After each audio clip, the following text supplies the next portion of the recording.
Welcome to Stop the Fight, episode 27. And today, we are talking about this weekend's Showtime card, Paul versus Woodley. Don't brag about taking my side piece! Don't brag about taking my side piece, though! I broke my back. Back is broken. Spinal. He's strong, man. Good boy, just...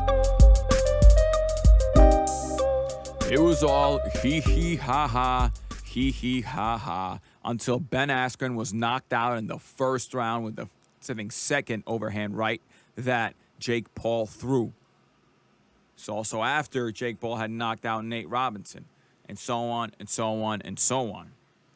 Jake Paul has steadily increased his competition over the years, and now we are going to see him in with what I think most of us would consider a real fighter in there, and Tyron Woodley. Tyron Woodley, MMA guy again. But I know what you're all thinking. He's fighting an MMA guy again. He already knocked out Askren. He did. And maybe the same thing happens. But Jake Paul is now fighting a striker. You know, the thing is, I don't know if you guys know, but Ben Askren was indeed a grappler, and his striking was atrocious. It was no one in their right mind would have called Ben Askren a striker. And even though I did predict Ben Askren to win because I believed that Ben Askren was a fighter and therefore should absolutely win against a non-fighter, I clearly underestimated Jake Paul. I underestimated not only his natural athletic ability, which there seems to be some of, but I also underestimated his ability and his dedication to the sport of boxing, which he has shown, to take very seriously. You don't play boxing, as people say, and clearly Jake Paul is not playing around. He is coming to fight. And he wants respect. And that's another thing. When a young man, Jake Paul's young, 24 years old, a lot of times respect at that age is worth more than almost anything else. It's worth more than money. It's worth more than accolades, your material goods. Respect is something like ethereal, right? You can't even sort of touch it, right? And that, when Jake Paul talks about that, when he talks about wanting to be taken seriously by other boxers, this kind of stuff, that should give you pause in terms of discounting him. You really should. You really should look at Jake Paul not as some hee-hee-ha-ha YouTube guy or brother of a YouTube guy or whatever. And he should be looked at as who he is and what he's shown so far in the boxing ring. And that's so far a guy who can throw an overhand right. Regardless of what else you want to say about him, experience and all that in the third, he now knows how to throw an overhand right. He threw it with precision. He threw it, and not only was it precise, but it carried pop. Now, of course, Ben Askren was a little bit smaller and looked like a Teletubby coming in there, to use a word that my wife likes, a Teletubby coming into the ring. But at 6'1", he's still going to be tall compared to Tyron Woodley, who's 5'9". Guys, again, like one of the here, let me tell you about the physics of a fight a little bit over here. So when people throw punches, and you see this in the bag, when they throw their overhand rights, even when they throw their hooks, they're not really throwing. This is every time I always like tall fighters for this reason, by the way, and that's why, this slide aside, why with the Charlo fight previously, I talked about where the power is landing. And Charlo's able to generate power in that mid-height range. Well, why? A lot of times when you see fighters punch bags or any sort of puncher punching a bag, they're punching at the chest area. They're rarely punching up high to reach, like, the chin of the other fighter. They're usually punching a little bit lower towards the chest. And that's where they're generating power. At least that's where they're getting their bodies and their hands and their legs and their torque used to be generated right in that range. So whenever you have a power puncher with a right hand going up against a smaller guy, it's always extra dangerous because that right hand is going home. That's where it's used to being thrown. Where the smaller guy's chin is right where the chest area would be on a heavy bag that the fighter keeps throwing it. But again, this is just a slide aside. What else can we say about it? Let's just talk about it. Well, Tyron Woodley, again, he's older now. He's been defeated numerous times in MMA. Obviously not in boxing, but numerous times in MMA. Sure, people say, oh, but those were grappling losses. Nonetheless, guys, I've seen Tyron Woodley lose an MMA fight against some Brazilian, and you know why he lost that MMA fight? Every time Tyron would come in to throw him many of his uppercuts, he does a critical, catastrophic error, and he keeps his chin right up, aiming into the sky, like he's looking at the sun as he's throwing his 2, 3, 4 punch combinations. And what did this Brazilian do? Textbook boxing 101 move. Throw at the chin in the middle of his combinations. I always talk about this. I always bring up the Danny Garcia Amir Khan, because that's a perfect example of this. The guy starts throwing combinations at you, don't even worry about it. If he's looking up at the sky as he's doing it, you throw at his chin. Your looping power shot lands, he's knocked out. Knocked out. Adios. Another problem that Tyron Woodley's going to have in this fight. I know the casinos do have him as the favorite. Tyron Woodley, is he the favorite? Hold on a second. Let me double check that. Sorry, Jake Paul is the favorite. Yeah, and I think the casinos are right here. Tyron Woodley's not the favorite. I got a little confused. Tyron Woodley is going in structurally disadvantaged. He's going to be weaker on the body simply because he's a smaller guy. Structurally because of the height. He's going into a sport he actually has never fought pro in. He's fought in MMA, but the rounds feel different. 3 rounds of boxing, a 3-minute boxing round, and a 5-minute MMA round feel completely different. There's grappling. You have to prep for other things. The stances are different. Jake Paul, say all you want, has already had 3 fights. Has already had 3 fights. And obviously, we can all be eating crow, similar to the way I was the other week. And he comes out and he shows that he's a legit fighter. He's done striking his whole life. This is what he's been good at. And he kind of makes a mockery of Jake Paul. But I don't think that's going to happen. I think Jake Paul in his camp probably has the kind of guys that can really gauge at where Jake Paul's at. If him and his team believe Tyron Woodley's the next guy, then they probably believe this is the appropriate step up. Of course, there are market considerations to be had. Tyron Woodley is a name. It's another MMA fighter. MMA, guys, right now, I know some of us boxing fans, we don't want to believe it. But MMA is currently a bigger sport in America than is boxing. This is true. Yes, maybe the top of the top guys like Floyd Mayweather, Manny Pacquiao, maybe everyone knows who they are. Maybe Gervonta Davis obviously is trending on Twitter. Maybe a lot of people know who they are. But in terms of the rest of the guys, nobody knows who they are. Do you think Devin Haney, anyone knows who Devin Haney is? Or Jorge Linares? That last fight with Jorge Linares and Devin Haney was a consequential fight, a legit top 10 fight. To the average person, the average sports fan on the street, it's literally who versus literally who. Okay? That's it. So MMA is a little bit more popular, and more people probably know of Woodley than they would of some lower-ranked boxer that Jake Paul would fight if he needed to actually fight a boxer. I think he kind of kills 2 birds with 1 stone, take on a good striker in MMA with a name, get Dana White, and again, every time he picks off an MMA fighter, is another time that more MMA fighters will go on Twitter. Let me tell you guys what's going to happen. If Jake Paul wins, if he knocks out Tyron Woodley, you're going to have more MMA guys with big followings talk about Jake Paul. He further builds his reputation just as a star in general.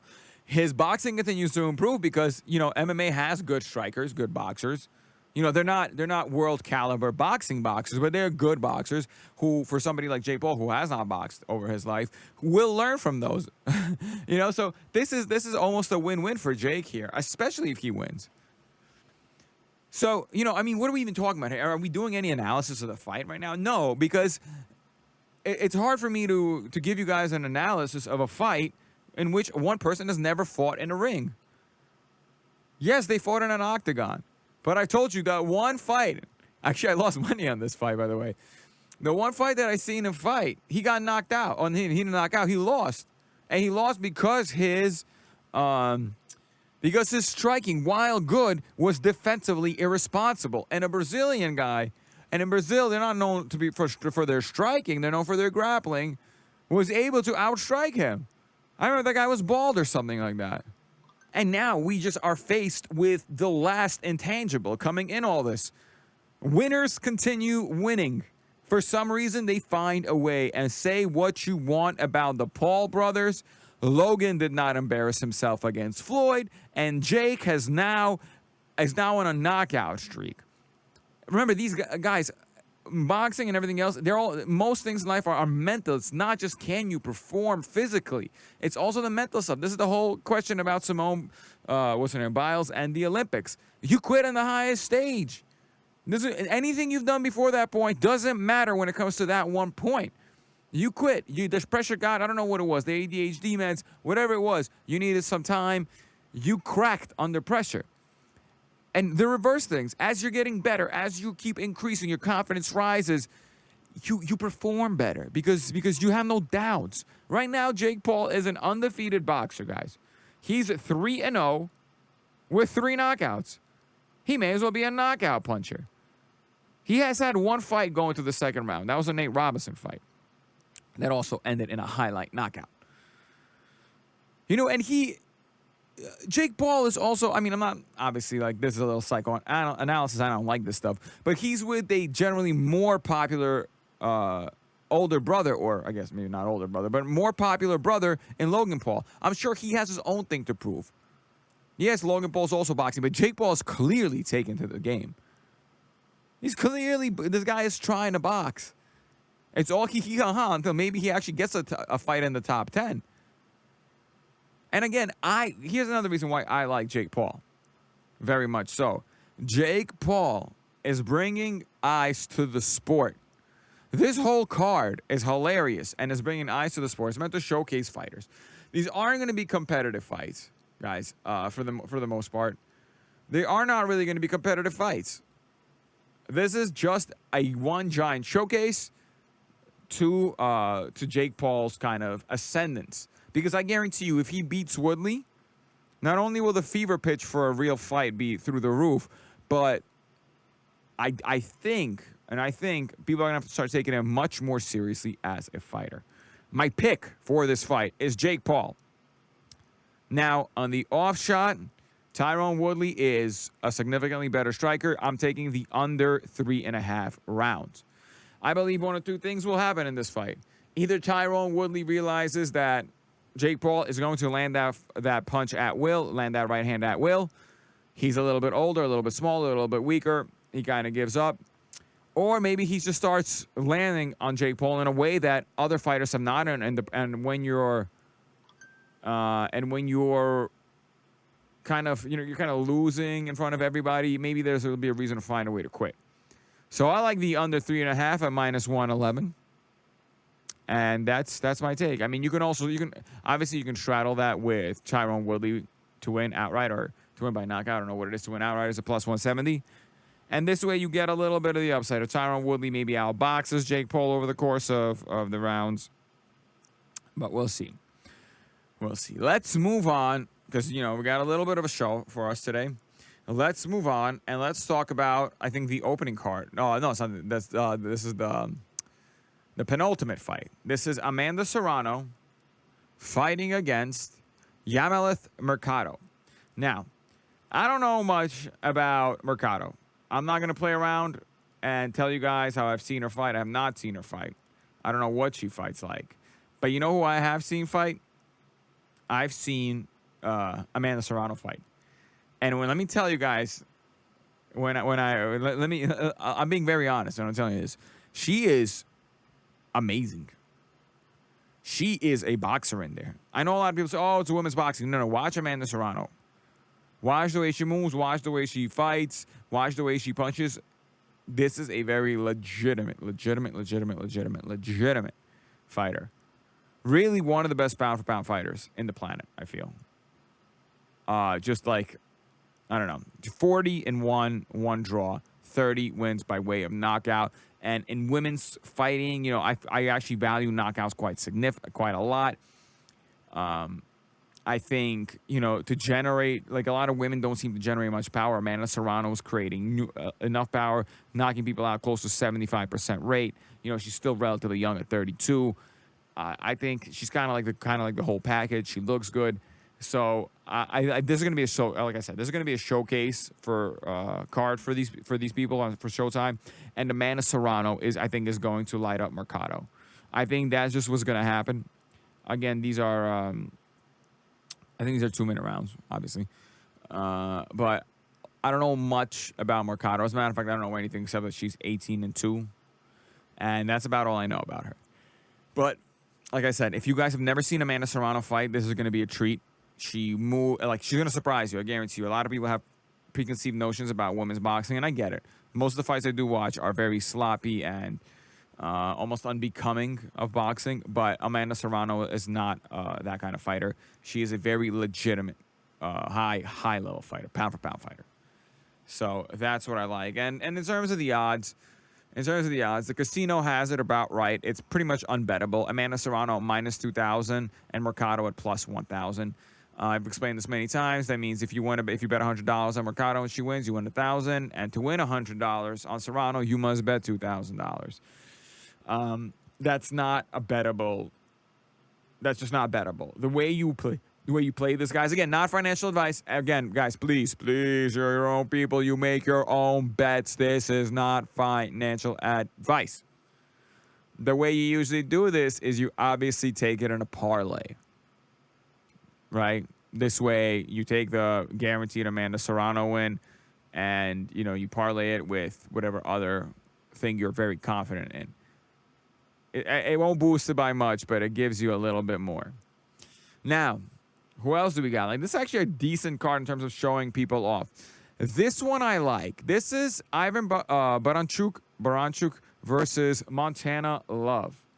Now, Ivan was involved in what was, in my opinion, the fight of the year last year against Jose Zapata. There was something like 8 knockdowns in that fight. And if you guys have not seen that fight, go watch it. It ends in an amazing knockout. And that could have been knockout of the year if Povetkin hadn't happened. I still think Davis would have probably had the knockout of the year if Povetkin hadn't happened. But this is absolutely in that realm.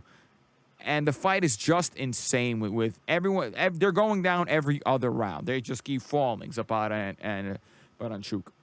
Now, Baranchuk he's a relatively young guy, but he's 20-2 with 13 knockouts, 1 defeat coming by way of knockout. And he is the favorite in this fight at minus 230. I have a slight concern with Baranchuk. He's one of those guys that seems like he's a locomotive, unstoppable, and then all of a sudden he kind of gets beat in a way, like as though like the engine runs out or something. I can't quite put my finger on it. He seems to have enough pop, but he's lost to Taylor, unanimous decision, which he did okay, especially in the first half of the fight. Up until the 6th round, he was knocked down twice. But he did relatively well. He won a very good amount of rounds in that fight. I think at least 4. I remember thinking he definitely won at least 4. But then against with Zapata, he was knocked down 4 times. I don't know if that was an aberration or if something happened. Zapata's not a particularly giant puncher. I don't know why he would be getting beat like that or falling down like that. And he's going up against Montana Love. Now, Montana Love he hasn't really fought anybody, right? That's the problem we see when we look at Montana Love and you look at his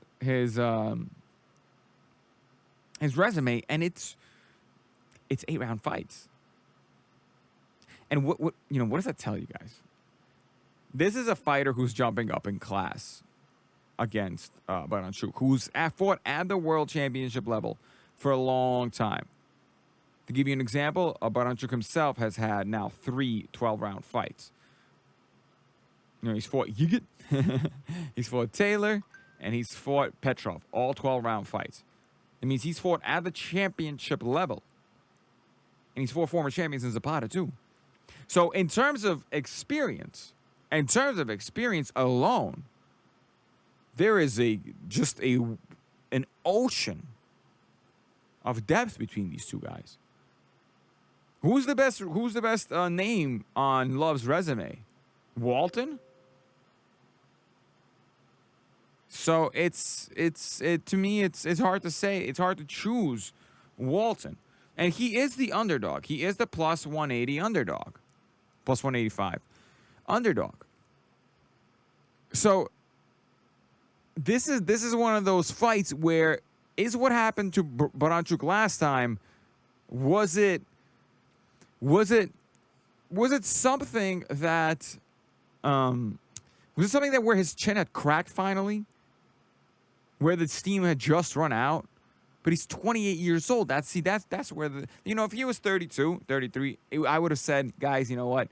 I think this is where a fighter has finally kind of broken their engine and they're on the way down. But at 28, he's still in his cardiovascular prime, Baranchuk is. So yes, Montana Love is on the way up. He's probably the better boxer, but Baranchuk, he fights dirty. He'll make it into a fight, into a brawl. He does it all the time, as a matter of fact. You have to survive in the beginning. So here's my play for it. I like the over 8.5 here at -110. Again, this fight has the over 8.5 and the under 8.5. I kind of like that. I mean, I'm still going between taking Montana Love outright, simply because I'm just skeptical of Baranchuk since that last fight. It was great viewing for us. But anytime a fighter gets knocked down 4 times and gets like a knockout of the year type loss, you have to put a couple of question marks, a couple asterisks at that fighter. So I'm still on the side between taking Montana Love and the over 8.5, because the over 8.5 would give us obviously the decision win by Montana Love. And if Baranchuk, because while he's kind of a power puncher, if he doesn't get you out of there early enough, you could then withstand the shots and kind of go the decision with him. I think he's got only 13 knockouts in his 20 wins. So this is something where you could. 8.5 will probably give you the upside. If Montana Love is outboxing him, chances are he's probably not going to stop him. Although, God, who knows after the last fight. But I think the 8.5 over 8.5 is the right play here. Yeah. Let's move on.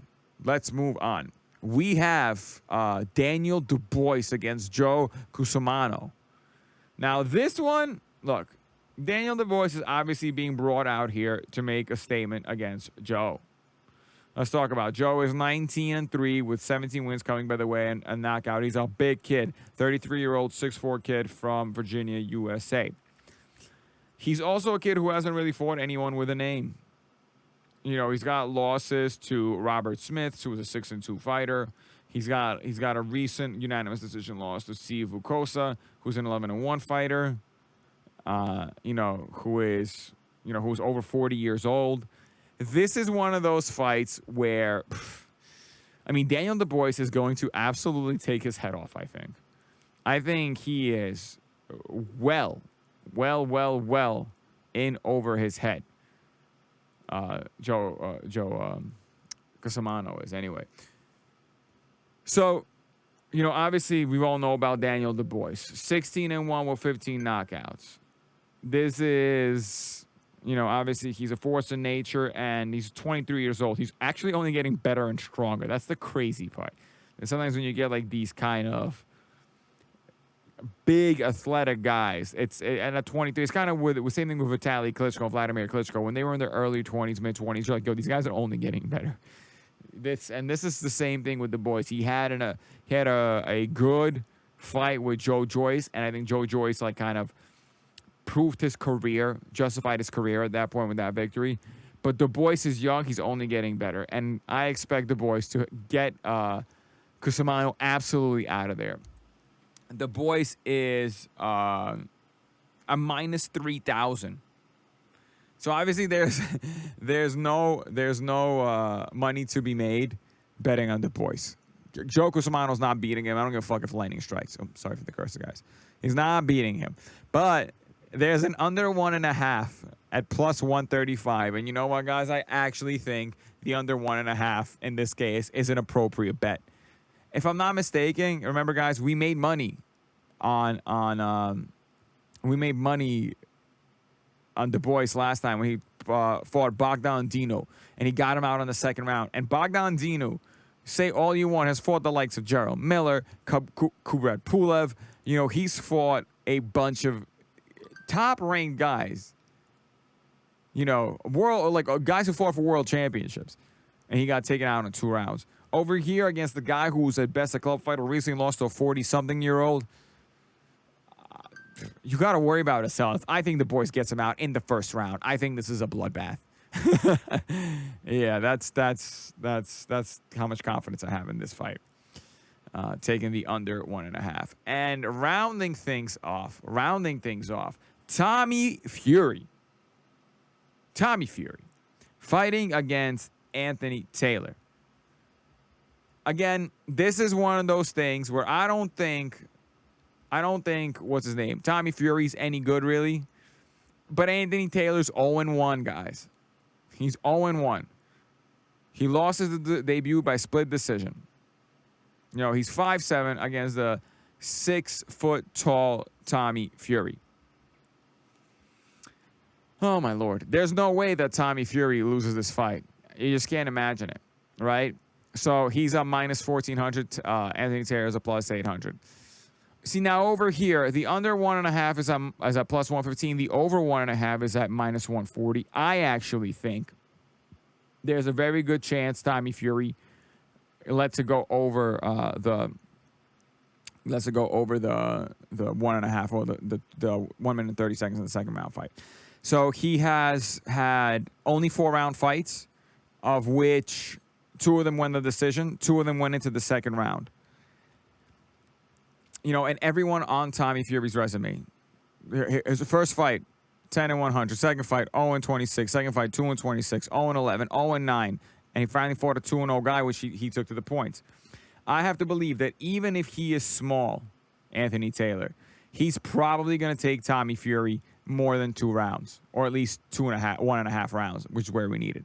So I like the over 1.5 at minus 140 in this fight. Guys, I'm running a big parlay here. This is going to be a big parlay. I may have like a separate bet just for the Jake Paul. But I am taking, in my parlay, it's going to be the under 1.5 for the Bois, the over 1.5 for Taylor, and Serrano outright, and the over 8.5. Probably. I don't know. I still may take Montana Love. But the over 8.5 in the Montana Love fight. That should give me a pretty good odds there. Even for like maybe a $30, $40, $50 bet. Probably pays like well more than 10-1 on that. But again, I'll figure out. I'm still not sure, but that's what I'm thinking right now as I'm making this video. Also, on the other hand, you have the Charles Conwell versus Juan Carlos Rubio fight against. Again, Charles Conwell's going to obviously win. I'm gonna throw him in my parlay play. So that's it for the card. Now let's talk about like some other stuff. So Manny Pacquiao. I know. We just talked about Manny Pacquiao, but I recently saw the picture of Ugas and his girlfriend or his wife in post fight, and Ugas's face looked beat up. Manny Pacquiao landed a lot and really swelled up his face. I didn't realize just how swollen Ugas was. And he was swollen. Again, this is like, this doesn't change the fight. It doesn't change my view of the fight all that much. I still have Pacquiao losing, still have Ugas winning. I'm still congratulating Ugas. But it goes to show you that even at 42 years old, as a much smaller guy, just how strong Manny Pacquiao is. Now, I've heard rumors of Manny Pacquiao saying, oh, he shouldn't have lost to that fighter. Look, and Tyson said he shouldn't have lost to Kevin McBride. But he did. These things happen. Welcome to 42 years old. I hope this doesn't become one of those things where Pacquiao just can't believe that he's shot, or at least diminishing with every fight, and just goes on to lose fight after fight after fight after fight after fight. I hope that's not one of those cases. I've seen that happen with Roy Jones. I don't want to see that happen with Manny Pacquiao. I believe our legends deserve better than that. I hope their teams, again, grown-ass people, you can't stop them. It'd be one thing if Pacquiao wants to go and fight Marquez now that he's also being diminished. Marquez has been retired, maybe, but I don't know. I just hope I hope Manny Pacquiao has the right people around him who are advising him properly. An exhibition fight between Cotto and Marquez isn't, speaking of Marquez, now off. It's done. It's not going to be revisited. So, kind of cool while they were talking about it, but not something I necessarily needed to see. And this is unfortunate. Jamal Charlo was arrested over a bar dispute with a waitress.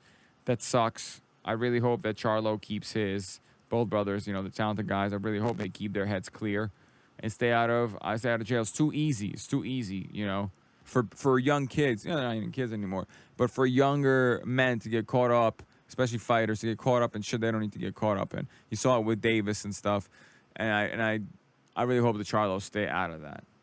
So, guys, that's going to do it for me. Good luck if you're betting. Again, none of this was financial advice. It's only what I'm doing. You're all grown people. So good luck if you're betting, and we'll talk about this on Monday. It's over.